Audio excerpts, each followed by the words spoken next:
नमस्कार दोस्तों। इस वीडियो में अपन लोग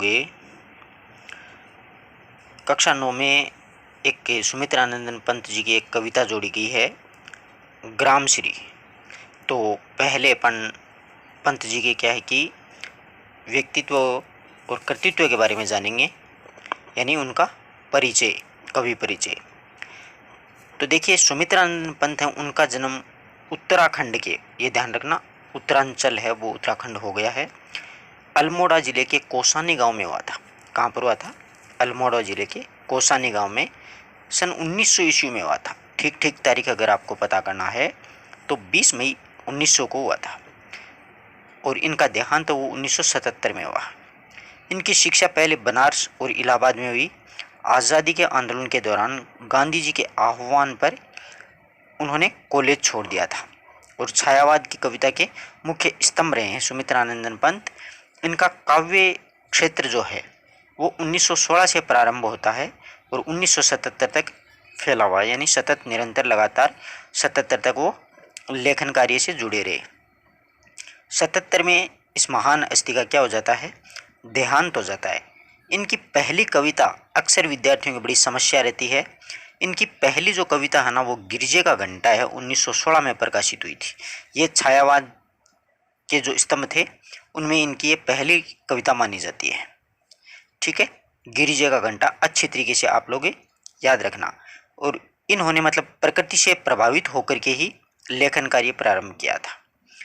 तो देखिएगा, वे अपनी जीवन दृष्टि में विभिन्न चरणों में गुजरे, जैसे ये छायावाद में भी रहे, प्रगतिवाद में भी रहे और बाद में अरविंद दर्शन से ये प्रभावित हो गए थे। तो इनकी जो रचनाएं हैं वो अपने अपने हिसाब से अलग अलग हैं। जैसे देखिएगा, इनकी प्रथम चरण की छायावाद की जो कविताएं हैं वो हैं उच्छ्वास, ग्रंथि, वीणा, गुंजन और पल्लव। ये जो रचनाएं हैं वो छायावाद की रचनाएं मानी जाती हैं और पल्लव जो है उसको छायावाद का घोषणा पत्र भी माना जाता है। ध्यान रखना, पल्लव को छायावाद का मैनिफेस्टो मतलब घोषणा पत्र कहा जाता है। ठीक है, फिर इसके बाद में आती हैं इनके द्वितीय चरण यानी प्रगतिवाद में। प्रगतिवाद में ध्यान रखिएगा, युगवाणी, युगांत और ग्राम्या, ये 3 काव्य रचनाएं इनकी प्रगतिवाद की मानी जाती हैं। ठीक है, तृतीय चरण में ये जब अरविंद दर्शन से प्रभावित होते हैं तो अरविंद दर्शन से प्रभावित होकर के इन्होंने स्वर्णधुली, स्वर्ण किरण, युगांतर, युगपथ और कला और बूढ़ा चांद, ये कुछ रचनाएं हैं वो इन्होंने अरविंद दर्शन से प्रभावित होकर के लिखी थी। लोकायतन इनका क्या माना जाता है? एक महाकाव्य माना जाता है जो कि गांधी जी के जीवन चरित्र पर आधारित है। और चिदम्बरा जो रचना है, इस रचना पे इनको क्या मिला हुआ है? भारतीय ज्ञानपीठ पुरस्कार, जो हिंदी साहित्य का पहला ज्ञानपीठ पुरस्कार है, प्राप्त करने का गौरव किसे प्राप्त है? सुमित्रानंदन पंत को ही है। सन 1968 में इनको हिंदी भाषा के लिए प्रथम ज्ञानपीठ पुरस्कार मिला था। कला और बूढ़ा चांद है, इसके लिए उनको 1960 में साहित्य अकादमी पुरस्कार है, उससे नवाजा गया। कला और बूढ़ा चांद के लिए इनको साहित्य अकादमी पुरस्कार मिला। लोकायतन जो रचना, इस लोकायतन रचना के लिए इनको सोवियत नेहरू लैंड भूमि पुरस्कार है, उससे इनको पुरस्कृत है वो किया गया है। ठीक है, इस प्रकार से 3 पुरस्कार मिले हैं, ज्ञानपीठ पुरस्कार चिदम्बरा के लिए, साहित्य अकादमी पुरस्कार कला और बूढ़ा चांद के लिए, और लोकायतन है उसके लिए सोवियत नेहरू लैंड पुरस्कार है, उससे सम्मानित इनको किया गया है। और 1961 में इनको पद्म भूषण है वो भी दिया गया है। और मुख्य रूप से इनको छायावाद का विष्णु है वो भी कहा जाता है।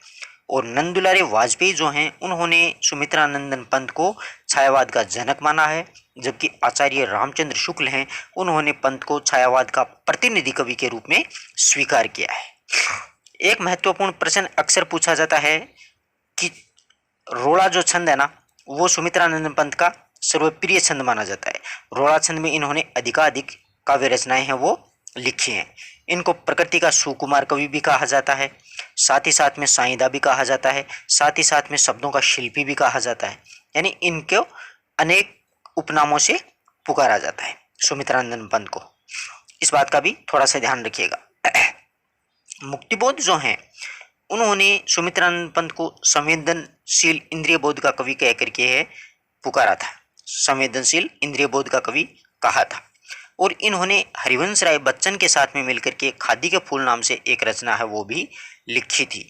और सुमित्रानंद पंत की जो युगवाणी रचना है उसको प्रगतिवाद की प्रथम रचना होने का गौरव है वो भी प्राप्त है, यानी युगवाणी, युग की वाणी। और युगांत जो है वो छायावाद की अंतिम रचना मानी जाती है। ठीक है, युगांत एक युग का अंत, इस प्रकार से आप लोग ध्यान रख सकते हो। इन्होंने कुछ नाटक भी लिखे हैं, तो देखिए इनके जो नाटक हैं वो हैं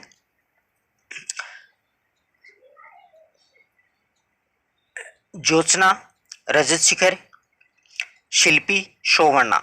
इन नाटकों की भी इनके द्वारा क्या की गई है, रचना है वो की गई है। ध्यान रखिएगा, इनके प्रसिद्ध नाटक हैं ये ज्योत्सना, सौवर्णा, शिल्पी और रजत शिखर। और विदेशी लेखकों का प्रभाव वो भी पंत में देखने को मिलता है। इन्होंने मूर्त के लिए अमूर्त का उपमान पंत के द्वारा ही सबसे पहले शुरू किया गया था, यानी जो अमूर्त होता है, मूर्त होता है, उसको अमूर्त के रूप में ये लेखन कार्य की दृष्टि से अपनी लेखनी के माध्यम से उसको प्रदर्शित कर सकते थे। ये इनकी प्रसिद्ध रचनाएं। मूल रूप से ये क्या है कि कवि हैं। इन्होंने वैसे तो पानवाला नाम से एक कहानी भी लिखी थी, हार नाम से इन्होंने एक उपन्यास भी लिखा था, परंतु वो इतना मायने नहीं रखते हैं। एक महत्वपूर्ण रचना इनकी और होती है, जैसे हरिवंश राय बच्चन हैं, उन्होंने उमर खयाम की रुबाइयों को मधुशाला के नाम से अनुदित किया था। ठीक उसी प्रकार पंत ने उमर खयाम की जो रुबाइयां हैं उनको मधुज्वाला के नाम से हिंदी में अनुवाद है वो कर दिया है इन्होंने। ठीक है, अब ये जो ग्रामश्री कविता है, ग्रामश्री कविता में पंत ने गांव की प्राकृतिक सुषमा और समृद्धि का मनोहरकारी वर्णन किया है। खेतों में फैली है लहलहाती जो फसलें होती हैं, उसमें फल फूलों से लदी पेड़ों की डालियां और गंगा का सुंदर रेती कवि को रोमांचित करती है। और रोमांचित की अभिव्यक्ति हो इस कविता के माध्यम से अपन लोग हैं वो पढ़ेंगे। बहुत ही प्यारी छोटी सी कविता है। और इस कविता के तुरंत बाद में अपन को क्या क्या करेंगे, इसी के वस्तुनिष्ठ प्रश्नोत्तर हैं उनके बारे में भी चर्चा करेंगे, इसलिए आप अंत तक वीडियो के साथ हैं वो बने रहें। तो देखिएगा मित्रों, फैली खेतों में दूर तलक मखमल की कोमल हरियाली, यानी खेतों में दूर दूर तक क्या है, मखमली कोमल हरियाली है वो फैली हुई है। तो यहाँ पर अच्छा प्रश्न बनता है कि मखमल की कोमल हरियाली कहाँ पर फैली हुई है, खेतों में फैली हुई है। लिपटी है उसमें रवि की किरणें, यानी जो हरियाली फैली हुई है वो ऐसी लग रही है, उसमें ऐसा लग रहा है मानो कि जैसे उसमें लिपटी हुई हैं जो सूर्य की किरणें, रवि की किरणें, सूर्य की किरणें, वो ऐसी लगती हैं जैसे चांदी की उजली सी जाली, जैसे एक चांदी होती है ना, चांदी रजत, चांदी की उजली एक जाली होती है, उस प्रकार से वो सूर्य की किरणें लिपटी हुई लग रही हैं। किसमें, हरियाली में सूर्य की किरणें हैं, ओस की बूंदें हैं, वो उस पर पड़ी हुई हैं और सूर्य की किरणें उसमें इस प्रकार से लिपटी हुई हैं जैसे एक ऐसा लगता है जैसे चांदी की एक जाली हो। तिनकों के हरे हरे तन पर, यानी हरे हरे जो तिनके हैं उसके उनके जो तन हैं वो भी हरे हरे हैं, उन पर हिल हरित रुधिर है रहा झलक, और उस पर हरा हरा रक्त जो है, रुधिर यानी रक्त जो है वो झलक रहा है, जैसे हरा हरा रक्त झलक रहा है। हरे हरे तिनकों के शरीर पर यानी तन पर हरा हरा जो रक्त है, खून है, रुधिर है वो झलक रहा है। श्यामल भूतल पर झुका हुआ है, यानी श्याम रंग का जो भूतल है, पूरी पृथ्वी, पूरी जो धरती है वो हरियाली में छाई हुई है तो श्यामल लगती है। तो श्यामल भूतल पर झुका हुआ है, श्याम रंग का यानी आसमान है। नभ का चीर निर्मल फलक नील फलक, यानी श्यामल हरी हरी जो धरती है, श्यामल भू पर हरी हरी धरती पर झुका हुआ है कौन, नभ यानी आकाश का, चीर अच्छा, निर्मल बिल्कुल स्वच्छ नील फलक यानी नीला फलक है, आसमान का नीला फलक है वो श्यामल धरती पर, श्यामल भू पर झुका हुआ है। तो यहाँ पर अच्छा प्रश्न बन सकता है कि श्यामल किसे कहा गया है, धरती पर। तो यहाँ पर झुका हुआ कौन है, नभ का चीर निर्मल नील फलक, आसमान का निर्मल नीला फलक झुका हुआ है। रोमांचित सी लगती है धरती, यानी धरती जो है वसुधा, सॉरी यहाँ पर वसुधा धरती को ही कहते हैं कि रोमांचित सी लगती है वसुधा, यानी धरती है वो रोमांचित सी लगती है, उसे देख करके रोम रोम खड़े हो जाते हैं, यानी अच्छा लगता है। आई जो गेहूं में बाली, जैसे गेहूं में बाली आ गई है। अरहर और सन्नई के सोने की किंकणियां हैं शोभाशाली, और अरहर एक फसल होती है और सन्नई सोने की सी उसमें करदनी पहन रखी है, ऐसा लगता है जैसे अरहर ने सोने की करदनी पहन रखी हैं, वो बहुत ही सुशोभित हो रही हैं, शोभाशाली यानी सुशोभित हो रही हैं। और उड़ती भीनी तेला का गंध, फूली सरसों पीली पीली, यानी सरसों है वो पीली पीली फूली हुई है, इसलिए चारों तरफ से संपूर्ण जो वातावरण है उसमें तेल की सी भीनी भीनी तेलाक्त गंध है वो चारों तरफ उड़ रही है। लो हरिद्रा में झांक रही है नीलम की कली तीसी नीली। लो ये हरिधरा पर झांक रही है, यानी हरित धरा यानी हरी जो धरती है उस पर कौन झांक रही है, नीलम की कली है वो उस पर झांक रही है। तीसी नीली, नीलम की तीसी नीली जो कली है वो धरती पर झांक रही है।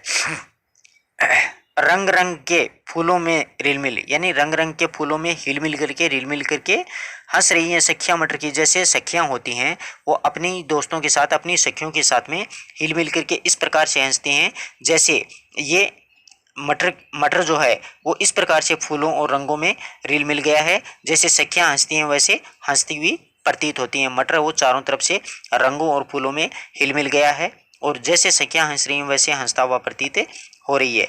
मखमली पेटियों से लटकी है, यानी मखमल की जो पेटियां होती है ना उसके समान लटकी हुई है। छिमिया छिपाई बीज की लड़ी, यानी मटर की जो डाली है वो मखमल की पेटियां सी उस पे ऐसे लटक रही हैं जैसे छमियां छपाई रखी है, यानी किसी छमिया ने कुछ छिपा रखा है। बीज की लड़ी, अपनी बीज की लड़ियों को छिपा रखा है। जैसे कोई औरत होती है वो अपने पास कुछ छिपाए रखती है, तो ठीक उसी प्रकार से मटर है उनके भी जो लड़ियां लगी हैं वो ऐसे लगती हैं जैसे उसने कुछ छिपा रखा है।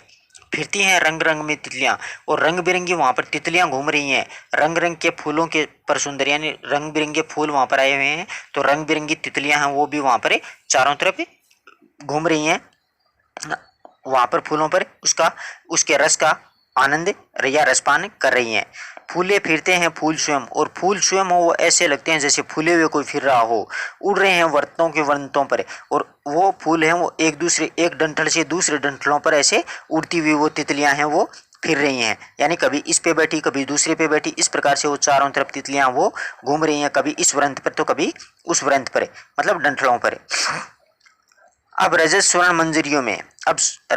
मंजरियों में लद आई आम तरू की डाली, यानी आम के पेड़ की जो डाली है वो सोने और चांदी की उसमें मिंजर आ गई है। मंजरियां यानी मिंजर आ गई है। झर रहे हैं ढाक पीपल के दल, ढाक और पीपल हैं वो झरने लग गए हैं।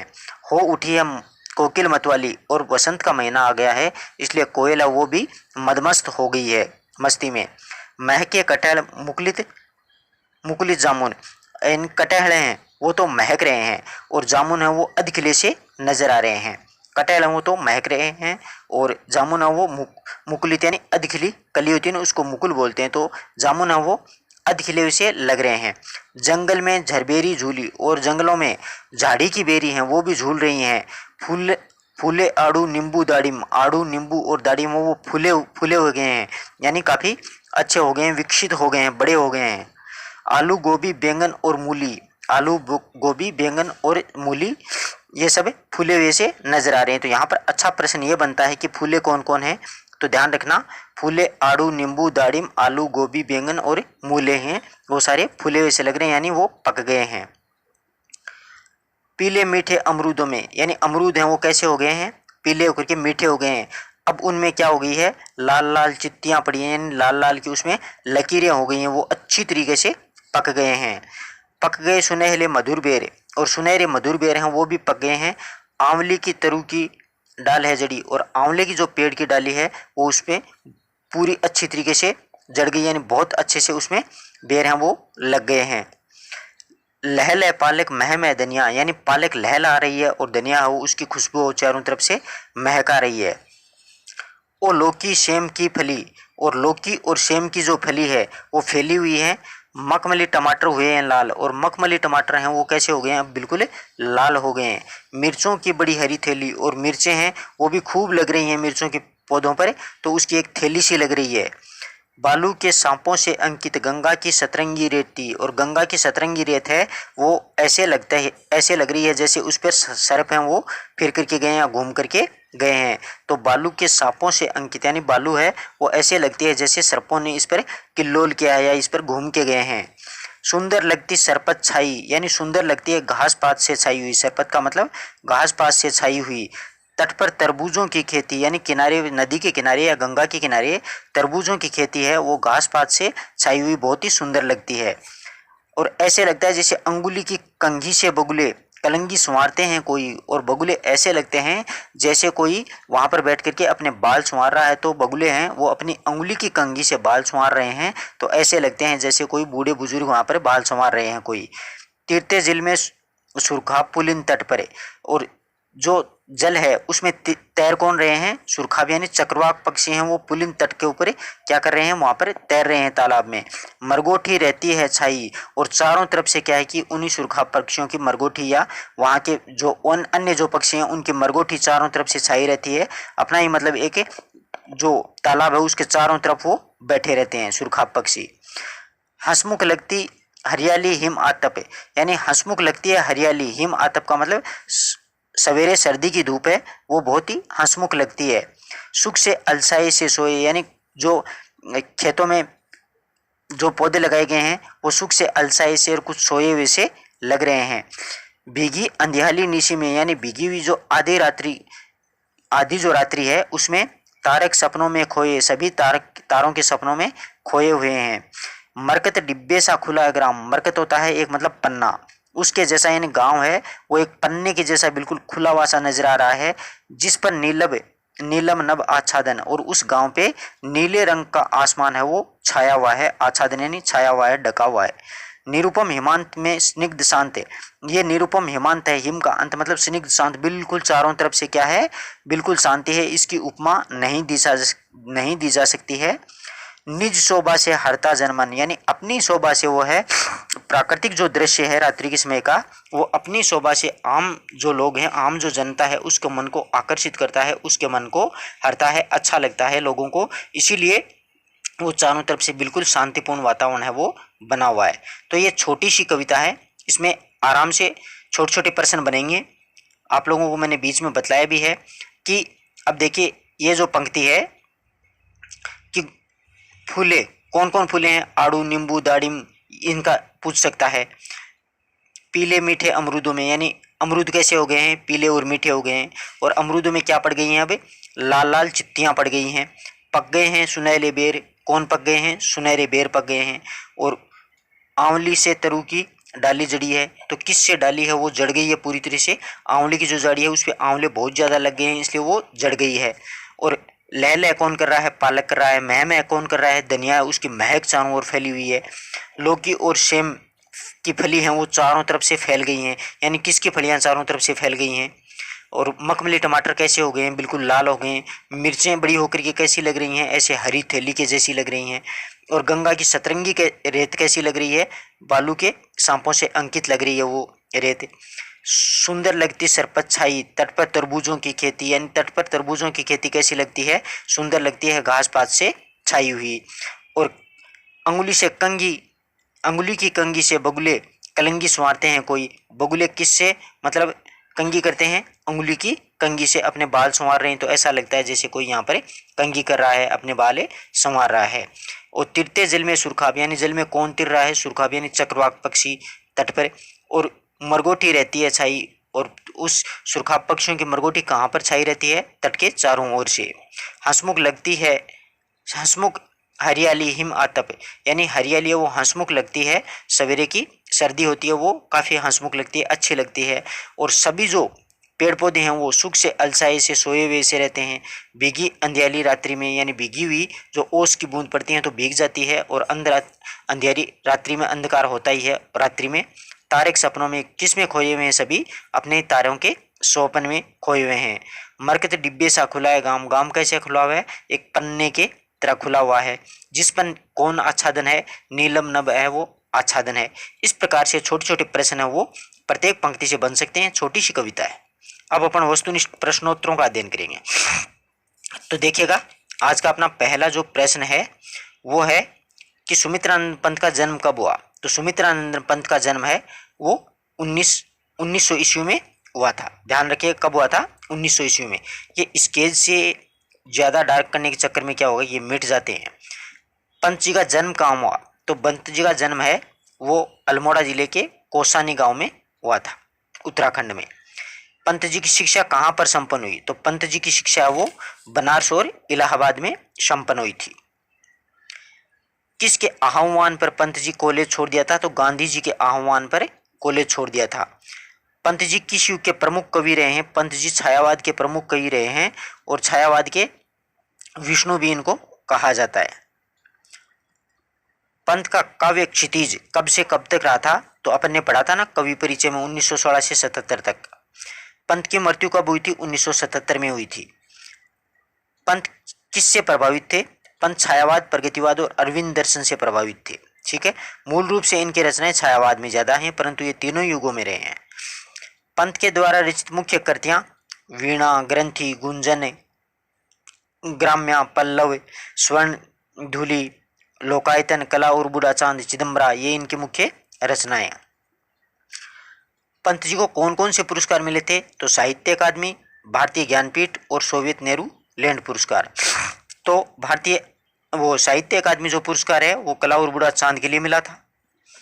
ज्ञानपीठ पुरस्कार है वो मिला था चिदम्बरा के लिए, और सोवियत लैंड नेहरू पुरस्कार है वो मिला था लोकायतन के लिए। और लोकायतन गांधी जी के जीवन पर आधारित एक महाकाव्य है, ये भी ध्यान में रखिएगा। पंत को भावों की अभिव्यक्ति के लिए सटीक शब्दों का चयन करने के कारण अन्य किस नाम से जाना जाता है? शब्द शिल्पी के नाम से भी इनको जाना जाता है ना।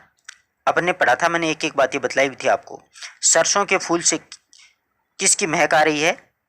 पढ़ा था ना, तेल की, तेला का गंध है वो चारों ओर, यानी उड़ती भीनी तेला का गंध। फूली सरसों पीली पीली, तो सरसों पीली हो जाती है तो कैसी उसमें गंध फैलती है? तेल की गंध फैलती है। खेतों में दूर तक किसकी तरह है? कोमल हरियाली छाई हुई है, मखमल की कोमल हरियाली आई थी ना, फैली है खेतों में दूर तलक मखमल की कोमल हरियाली। किस ऋतु में आलू, गोभी, बैंगन, मूली, कटहल आदि मतलब सब्जियां उग जाती हैं? तो ये शिशिर ऋतु है ना, मतलब सर्दी ऋतु का ही वर्णन किया गया है। पंत की किस रचना में उन्हें ज्ञानपीठ पुरस्कार मिला था? तो चिदम्बरा पर ज्ञानपीठ पुरस्कार मिला था 1968 में। हंसमुख हरियाली किस धूप के सुख से अलसाई हुई है? सर्दी की धूप से सुख से मतलब वो अलसाई हुई है। अपन ने अंतिम जो अभी पैरा पढ़ा था कि हंसमुख हरियाली हिम आतप, हिम आतप, हिम आतप का मतलब होता है सर्दी की धूप, उससे वो अलसाई हुई सी है। पंत जी की किस रचना पर उन्हें साहित्य अकादमी पुरस्कार मिला? कला और बूढ़ा चांद के लिए साहित्य अकादमी पुरस्कार मिला था। तरबूजों की खेती कैसी लगती है? तरबूजों की खेती कहाँ, किसके तट पर है? मतलब गंगा के तट पर है वो तरबूजों की खेती। देखिए, तट पर तरबूजों की खेती सुंदर लगती, सरपत छाई, तो कौन सी के ऊपर? गंगा के तट पर है ये। पीले और मीठे क्या हो गए हैं? अमरूद हैं, वो कैसे हो गए हैं? पीले और मीठे हो गए हैं। एक एक पंक्ति मैंने आपको बताई थी, वहीं से ये प्रश्न है। सर्दी की जो समाप्ति पर गांव का जो वातावरण वो कैसा हो जाता है? बिल्कुल शांत हो जाता है ना, शाम के समय में बिल्कुल शांति रहती है, रात्रिकालीन जो समय होता है उसमें। अब देखिएगा आप लोग, बसंत के आगमन पर किस पेड़ के जो पत्ते हैं वो झड़ जाते हैं? पीपल के पत्ते होते हैं वो बसंत आगमन पर क्या हो जाते हैं? झड़ जाते हैं। नीली नीली कलियां किस पौधे की होती हैं? अलसी की। अलसी की क्या होती हैं? नीली नीली कलियां निकल आती हैं। गंगा के किनारे किसका ढेर लगा हुआ है? घास के तिनकों का, यानी गंगा नदी के चारों ओर घास पात है वो छाया हुआ सुंदर लगता है, यानी सुंदर लगती सरपत छाई, तट पर तरबूजों की खेती। कवि ने कविता में किस नदी के किनारे की बात कही है? तो ये गंगा नदी की चर्चा हो रही है। कवि ने कविता में किस नदी के किनारे की बात कही है? मतलब गंगा नदी। कवि ने अरहर और सन की फलियों को जो धरती के लिए किस आभूषण के रूप में बताया है? मतलब कर्दनी। आपने पढ़ा था ना, वो कैसी लगती है? कर्दनी सी लगती है। अरहर सन्नई की सोने की किंकनियां शोभाशाली, तो वो किंकनियां होती हैं कर्दनी। आपको मैंने पंक्ति बताई भी थी।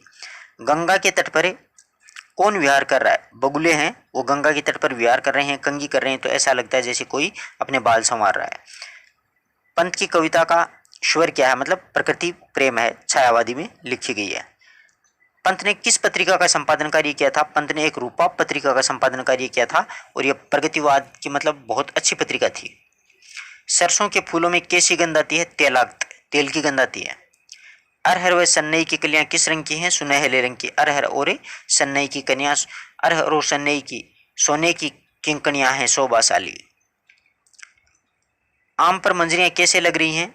रजत स्वर्ण, यानी सोने और चांदी की जैसी मिंजर होती है ना, उसको बोलते हैं मंजरियाँ। खेतों में हरियाली कैसे लग रही है? खेतों में हरियाली है वो सोने जैसी लग रही है। फसलों के गहरे हरे रंग के कारण धरती का रंग कैसा हो गया है? श्यामल रंग की। धरती कैसी हो गई है? बिल्कुल श्यामल भूतल है। पढ़ा था ना अपन ने, ये श्यामल भूतल पर नील नभ आच्छादित है।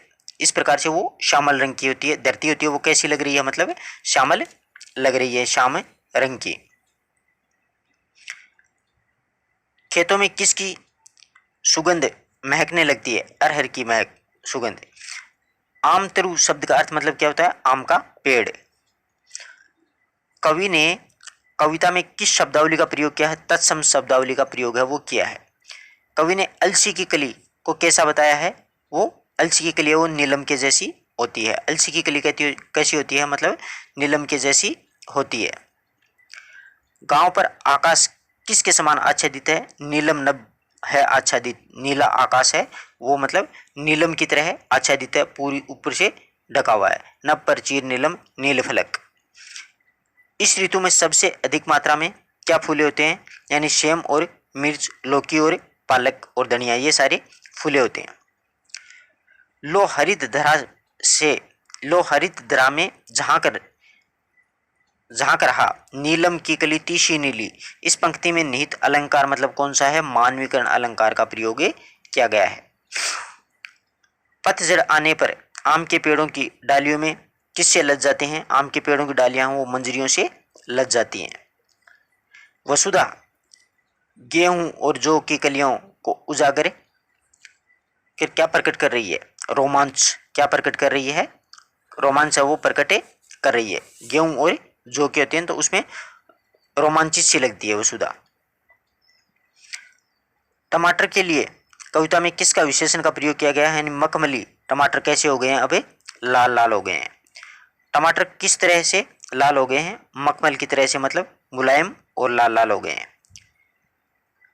फूलों पर मंडराती तितलियां किस तरह से प्रतीत हो रही हैं? रंगीन फूलों की तरह वो लग रही हैं। यानी वो तितलियां हैं वो एक दूसरे अनेक जो फूल हैं उस पर मंडराती हुई रहती हैं, इधर से उधर घूमती हुई नजर आ रही हैं। यानी फिरती हैं रंग रंग की तितली, रंग रंग के फूलों पर सुंदर है।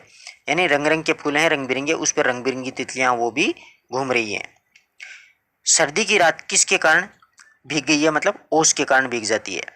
वसंत के आगमन पर कौन सा पक्षी है वो महकने भर जाता है? तो कोयल होती है, वही होती है, मस्ती से भर जाती है कोयल वसंत में।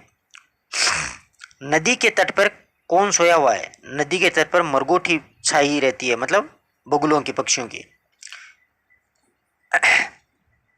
चांदी की सी उजली डाली में कौन सा अलंकार है? मतलब उपमा अलंकार, चांदी की जैसी। आम के पेड़ों की शाखाओं में बोर किस रंग के हो गए हैं? सोने और चांदी के रंग के बोर। ग्रामश्री जो कविता है इसमें ओस की को किस प्रकार से बताया है? हरे रक्त के समान। ओस होता है वो कैसे? हिल हरित रुधिर है रहा झलक। यानी ओस के कण हैं वो ऐसे लग रहे हैं जैसे हरा हरा रक्त झलक रहा है। पतझड़ के मौसम में कौन मतवाली हो जाती है? तो ये कोयली होती है, मतलब पतझड़ आती है फिर वसंत का आगमन हो जाता है। कवि ने गांव को किस डिब्बे के समान बताया है? मरकत डिब्बे के समान। बहुत अच्छा प्रश्न है, इस प्रकार के प्रश्न पूछे जाएंगे परीक्षा में। हरी हरी फूलों की शोभा कैसी? मतलब मखमली शोभा होगी है हरे हरे फूलों की। वसुधा पर्यायवाची किसका? मतलब धरती, पृथ्वी, धरा, उसको बोलते हैं अपन। अमरूद का रंग कैसा हो गया है? पीला। अमरूद का रंग है वो पकड़ के कैसे हो गए हैं? पीले हो गए हैं, मीठे और पीले। रवि किसका पर्यायवाची है? मतलब सूर्य का। भीनी गंध शब्द का अर्थ होता है मतलब हल्की हल्की खुशबू आती है ना, उसको बोलते हैं भीनी गंध। इस मौसम में बेर की विशेषता क्या होती है? पूरी तरह से वो पक जाते हैं और बिल्कुल मीठे हो जाते हैं और सुनहले रंग के हो जाते हैं। बोर होते हैं ना वो, यानी पक गए हैं सुनहले मधुर बेर, आंवली की तरु की डाली जड़ी। खेतों पर पड़ती सूर्य की किरणों किसके समान उज्जवल लग रही हैं? मतलब चांदी की जाली के समान उज्जवल लग रही हैं।